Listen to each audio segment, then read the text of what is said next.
ಎಲ್ಲರಿಗೂ ನಮಸ್ಕಾರ. ಈ ಒಂದು ಕವಿರತ್ನ ಸಾರ್ಥಕ ಸುವರ್ಣ ಈ ಒಂದು ಕಾರ್ಯಕ್ರಮವನ್ನು ಆಯೋಜಿಸಿದಂಥ ವೀರಕಪುತ್ರ ಶ್ರೀನಿವಾಸರವರಿಗೆ ಮತ್ತು ಅದಕ್ಕೆ ಸಂಬಂಧಪಟ್ಟ ಎಲ್ಲರಿಗೂ ಅನಂತಾನಂತ ಧನ್ಯವಾದಗಳು. ಒಂದು ಸಾಹಿತ್ಯವನ್ನು ವಿಮರ್ಶಾತ್ಮಕವಾಗಿ ನೋಡುವ ಅಥವಾ ಇಲ್ಲಿ ಇರುವ ಹಿರಿಯರ ಹಾಗೆ ಸಾಹಿತ್ಯ ಕ್ಷೇತ್ರದಲ್ಲಿ ಇರುವ ಅನುಭವ ನಾವು ತುಂಬ ಕಮ್ಮಿ. ಒಬ್ಬ ಅಭಿಮಾನಿಯಾಗಿ ಒಬ್ಬ ಗೆಳೆಯನಾಗಿ ಅವರ ಗೆಳೆತನ ಸಿಕ್ಕಿರೋದು ನನ್ನ ಪುಣ್ಯ ಅಂತ ನಾನು ಭಾವಿಸ್ತೀನಿ. ನಾಗೇಂದ್ರ ಪ್ರಸಾದ್ ಅವರ ಸಾಹಿತ್ಯವನ್ನು ಕೇಳಿ ಮೆಚ್ಚಿ ಅದನ್ನು ಆ ಸಾಹಿತ್ಯದಲ್ಲಿರುವ ಎಷ್ಟೋ ಸಾಲುಗಳನ್ನು ನಾವು ಕೂಡ ಫಾಲೋ ಮಾಡುವಷ್ಟು ಪ್ರಭಾವ ಬೀರಿದಂಥ ಸಾಹಿತಿ ಅಂದರೆ ಅದು ನಾಗೇಂದ್ರ ಪ್ರಸಾದ್ ಸರ್ ಅವರು. ಹಂಸಲೇಖ ಸರ್ ಅವರು ಒಂದು ಮಹಾಸಾಗರ ಆದರೆ ನಾಗೇಂದ್ರ ಪ್ರಸಾದ್ರವರು ವಿಶೇಷವಾದ ಸಾಗರ. ಅವರಲ್ಲಿರುವ ಆ ಒಂದು ಸಾಗರದ ಒಳಗಡೆ ಬಹಳಷ್ಟು ವಿಶೇಷತೆ ಇದೆ, ಬಹಳಷ್ಟು ಆಯಾಮ ಇದೆ. ಅಂದರೆ ಪ್ರತಿ ಸಾರಿ ಅವರ ಹಾಡುಗಳಲ್ಲಿ ಬಳಸುವ ಪದಗಳು ತುಂಬ ಒಂದು ಹಾಡಿನಲ್ಲಿ ಬಳಸಬಹುದಾದಂಥ ಪದನ ಇದು ಅನ್ನೋದನ್ನು ತುಂಬ ಸೊಗಸಾಗಿ ಬಳಸ್ತಾರೆ. ಉದಾಹರಣೆಗೆ, ಅವನನ್ನು ನೋಡಿದ ಕೂಡಲೇ ಹರಡಿತು ಪ್ರೀತಿಯ ಕಾಯಿಲೆ. ಅಂದರೆ ಕಾಯಿಲೆ ಅನ್ನೋ ಒಂದು ಪದವನ್ನು ಕೂಡ ಸಾಹಿತ್ಯದಲ್ಲಿ ಒಂದು ಹಾಡಿನಲ್ಲಿ ತುಂಬ ಸುಮಧುರವಾಗಿ ಬಳಸಬಹುದು ಅನ್ನೋದಕ್ಕೆ ಆ ಥರದ್ದು ಸುಮಾರು ಎಕ್ಸಾಂಪಲ್ಸ್ ಅವರ ಹಾಡುಗಳಲ್ಲಿ ನಮಗೆ ಸಿಗ್ತಾ ಹೋಗುತ್ತೆ. ಹಂಸಲೇಖ ಸರ್ ಅವರು ತುಂಬ ಪ್ರೀತಿಯಿಂದ, ಅಂದರೆ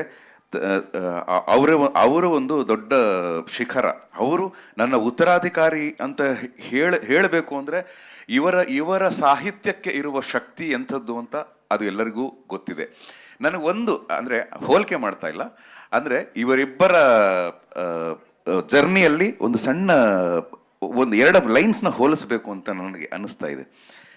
ಇಬ್ಬರು ಕಂಡಿಹರು ಈ ಗಂಡಿನ ಬೆತ್ತಲೆಯ, ಇಬ್ಬರು ಬೆಳಗುವರು ಈ ಹೃದಯದ ಕತ್ತಲೆಯ, ತಾಯಿ ಇಲ್ಲದೆ ಜಗವಿಲ್ಲ, ಮಡದಿ ಇಲ್ಲದೆ ಬಾಳಿಲ್ಲ. ಅಂದ್ರೆ ಇಬ್ಬರು ಕಂಡಿಹರು ಈ ಗಂಡಿನ ಬೆತ್ತಲೆಯ, ಎಷ್ಟು ಸೊಗಸಾಗಿ, ಎಷ್ಟು ದೊಡ್ಡ ಕಾನ್ಸೆಪ್ಟ್ ಇದು. ಆದರೆ ಅದನ್ನು ಎಷ್ಟು ಸರಳವಾದ ಸರಳವಾದ ಲೈನ್ಸ್ ಅಲ್ಲಿ ಹಂಸಲೇಖ ಸರ್ ಅವರು ಹೇಳಿದ್ದಾರೆ. ಅದೇ ತರ ಮನಸ್ಸು ಮಗುಥರ ಪ್ರೀತಿಯಲಿ, ಹರಸೋ ಹಸುಥರ ತ್ಯಾಗದಲ್ಲಿ, ಜಗಕ್ಕೂಗೋ ಜನನಿ ಜೀವದ ಜೀವತಾಯಿ, ಬ್ರಹ್ಮ ವಿಷ್ಣು ಶಿವಾಯದೆ ಹಾಲು ಕುಡಿದರು, ಅಮ್ಮ ನೀನೇ ದೈವ ಅಂತ ಕಾಲು ಮುಗಿದರು. ಈ ಥರ 3,000 ಹಾಡುಗಳನ್ನು ಬರೆದು ಇನ್ನು 3,000 30,000 ಆಗಲಿ 30 ಲಕ್ಷ ಆಗಲಿ ಅವರ, ಅಂದರೆ ಒಬ್ಬರ ಸಾಹಿತಿಯಾಗಿ ಅಷ್ಟೇ ಅಲ್ಲ, ಒಬ್ಬ ಸಂಗೀತ ನಿರ್ದೇಶಕರಾಗಿ ಕೂಡ ಅವರು ತುಂಬ ಪ್ರಭಾವವಾಗಿ ಕೆಲಸ ಮಾಡುವಷ್ಟು ಆ ಒಂದು ಸಂಗೀತ ಕ್ಷೇತ್ರದಲ್ಲೂ ಸಹ ಅವರು ಮುಂದುವರಿತಾ ಇದ್ದಾರೆ. ಅದೇ ರೀತಿ ಅವರು, ಅಂದರೆ ಅವರ ಗೆಳೆತನವನ್ನು ಮತ್ತು ಗೆಳೆಯರನ್ನ ಮಾಡಿಕೊಳ್ಳುವ ರೀತಿ, ಎಲ್ಲರಿಗೂ ಪ್ರೀತಿನ ತೋರಿಸುವ ರೀತಿ, ಅದು ಒಬ್ಬ ರಾಜಕೀಯ ವ್ಯಕ್ತಿಗೆ ಇರಬೇಕಾದ ಗುಣಗಳನ್ನು ಕೂಡ ಅವರು ತುಂಬ ಚೆನ್ನಾಗಿ ಬೆಳೆಸ್ಕೊಳ್ತಾ ಇದ್ದಾರೆ.